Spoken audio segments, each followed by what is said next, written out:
So, Julian, what would you like to have happen in this conversation about clean? Well, I've heard you talk a lot about intrinsic motivation, and it's got me thinking about the kind of work that I do. So I'd really like to learn more about what you mean by intrinsic motivation and the systemic modeling approach to doing that. So specifically, several years I've been working in the public services, supporting senior leaders on different ways to transform services. It comes down to culture change. So it comes down to like what conversations need to happen and what's the narrative. And using your language, I do find there's a lot of extrinsic motivation. People seem to be punished, and actually culture can be destroyed by intrinsic punishment, so forth. Extrinsic punishment, yeah. Extrinsic. Yeah. So I was really inspired. So I suppose in a way, my question in terms of supporting potentially a senior team to start a culture change, how to create the conditions to grow their natural intrinsic motivation to serve. But I often hear clients say, we need to do the right thing. I want to make a difference. Intrinsic motivation to learn and inspire the capability to change your own behavior. Mm-hmm. So it isn't a term that I had, intrinsic motivation, when I was working with Tompkins and Lawley to model David Grove's clean language and take it from a therapeutic application or coaching application into culture change and group development. I didn't have the terms intrinsic or extrinsic motivation. However, what I was doing was I was looking at what's very specific about clean language as an approach to therapy. And one of the most specific things that I saw David Grove doing was somebody would come with a symptom. Let's say, I've got a nagging, there's a nagging feeling in my shoulder. And what Grove would do was he would ask clean questions to accept and extend what was happening in the system such that it could transform. So let's just say nagging feeling in my shoulder. Does it have a size or a shape? Yes, it's like a prodding. When it's like a prodding, anything else about that prodding? Yeah, it's quite rapid. All right, so there's a rapid prodding in the shoulder. And is there anything else? Well, I really, really want to get rid of this because I think it holds me back and I want to go here. What I want to go, what kind of go? So all he's doing is he takes different things that are happening in the system and he accepts and extends it. And there's something very particular about the way that he does it, such that the system, it comes to know itself. So the nagging, the rapid prodding, that the system then comes to understand, although it might be holding it back now, actually what it's trying to do is to alert it to maybe a past anxiety, or it's historical, it's not, but you learn what it was here for, how it works, and then it just transforms itself. That maybe the pull forward was actually once it's been accepted and extended, and the system, the person, I do talk in systems, the person understands them better. They're like, oh, actually this pull forward is actually a deflection from what I'd really like to be doing, which is to be balanced. So now, instead of choosing to go for one bit of the system and let's try and motivate the client to get rid of the stab of the prodding finger and to go where they want to go, which a lot of coaching does. It loves the outcomes and hates the problems. Grove's work would accept and extend this, it would accept and extend that, and the system would find its intrinsic motivation that applies at a systems level. So that's a little synopsis of David Grove's clean language. And so I just took those principles and applied them initially. My first set of clients were teenagers at risk of becoming criminals. So all I did was exactly the same thing. They'd come in, I'd meet a few of them and say, what would you like to have happen? I don't know, I want to stop hitting people. So what happens just before you hit people? I don't know, I'm walking down the street, somebody looks at me and I'm like, when they look at you and you're like, that's a bit like what? They say, oh, you know, I get, it's like I go cold. What kind of cold? And it's exactly the same thing. So that's one person answering, but the rest of the kids are listening. I ask them 2 or 3 cleanish questions. Who's different to that? Oh, me, I go red. What kind of red? Blood red. Okay. When you go red, where do you go red? Oh, it's just in my chest. So again, what we're doing is we're modeling, accepting and extending what is. And then what happened in my history is those kids started to model out the process by which they lost their tempers. They listened to one another, they modeled them, and almost as if by magic, they stopped hurting each other. They stopped fighting in schools. Like once they could understand the system and how it worked, they developed intrinsic motivation to shift. But not once did I say, I'm here to get you to stop hating people. I think I did have a strap line back then. It's 30 years ago now. I think I might have said to them, I'm like a brain coach. I'm here to make sure that other people can't make you hit them when you don't want to, that you have choice about what you do. You have choice whether to learn or to not learn. You have choice whether to stay in a room or leave a room. And you have choice whether to get into a fight or stay out of a fight.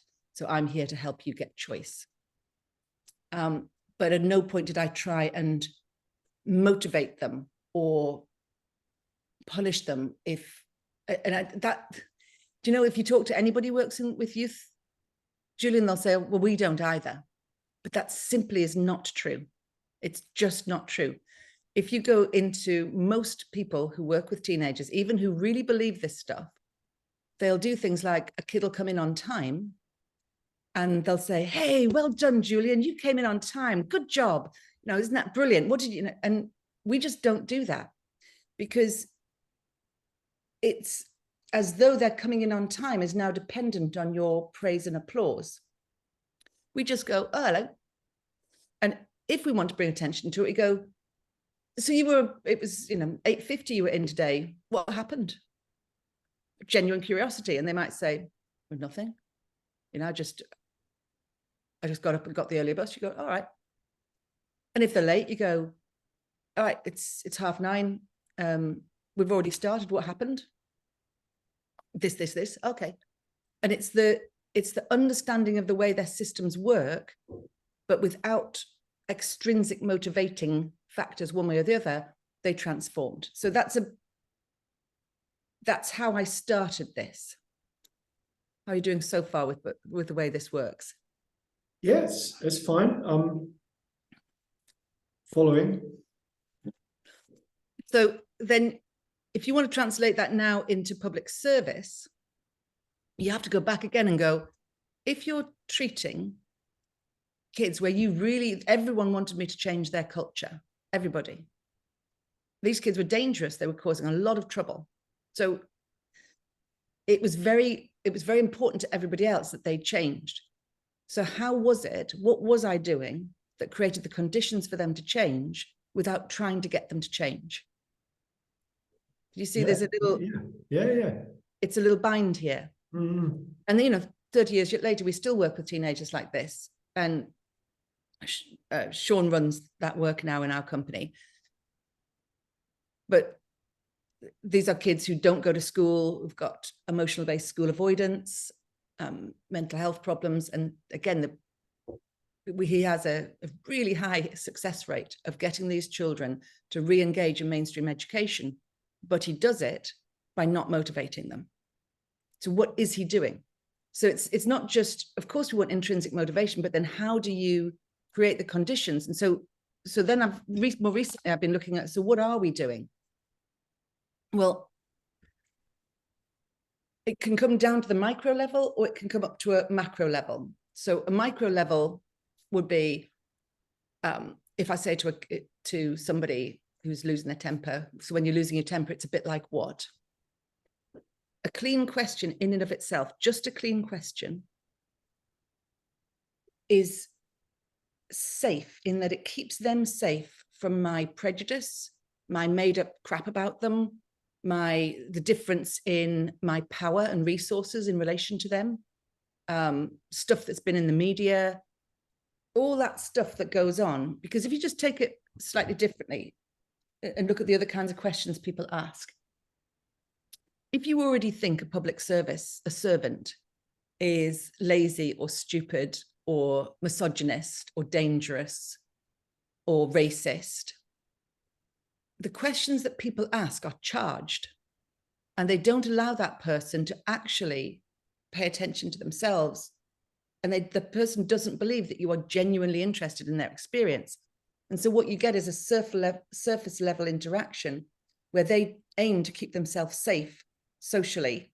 And for some people, really importantly, because they'll lose their jobs, they say one wrong thing now, especially with everyone recording everything and putting it onto Twitter. They say one wrong thing and it's everywhere out of context. So what the clean questions do is they're genuine. So, you know, when you sent that text, or when you, what was happening for you, it was a bit like what? It creates a space where they're safe from so the cleanness of my questions mean I have to put all of my assumptions and prejudice somewhere else. So that brings a level of safety. Then it says, I have to listen to them. So supposing somebody says, nothing really, I was just being funny. So I'll say, so there was nothing, you were just being funny. So what kind of funny was that funny when you sent that text? Well, actually not quite funny. It was like trying to swat away a mosquito. Okay, so just before you did it, it was funny and you were trying to swat away a mosquito. So what I'm doing, as well as the cleanness, is I'm genuinely listening to what they say, and I'm genuinely accepting it and extending it, which creates a belonging between us. So in whatever the culture change program is that we're up for, in this moment, I am genuinely interested in them. And again, these are so subtle, Julian, but if you don't do it, I see people trying to do the kind of work that we do and just saying things like, well, why did you send it? What was in your mind when you sent that? Those are not clean questions. They say, justify yourself to me. Do you know, it's a really subtle difference. So training people in the difference between genuine inquiry and snide, subtle judgment, that's hugely different, because it's difficult to get genuine intrinsic motivation to shift if you haven't got genuine curiosity about where this is coming from at the moment. Does that make sense? But it's subtle. That was a really useful distinction. It's good to hear the basically unclean questions. Yeah. Because, I mean, that's another level of intervention, is people don't notice they're doing unclean questions. So if you point them out to them, you've got to be clean in pointing out their uncleanliness, but then has a knock-on effect. And it's weird, you've got to be clean in the way that you point it out to them, because if you shame them asking an unclean question, again, it's easy for me to give you examples, mainly because I can't talk about my clients in the same way, but let's say the teenagers, some child has finally got herself to college, and I've got a trainee with me, and they say to me, let's just call them up and say, how was your day? So I know that that's a terrible thing to do to a young person on their first day at school. But I know that this person doesn't think that that's terrible. I know that they're trying to be genuine. So I have to say to them exactly what you just said. I say, so when you call them up, what are you calling them up for? Well, you know, just to congratulate them. I said, so let me just check. I said, so when you congratulate them, in order that what? What do you want to have happen as a result of congratulating them for getting to school for the first day?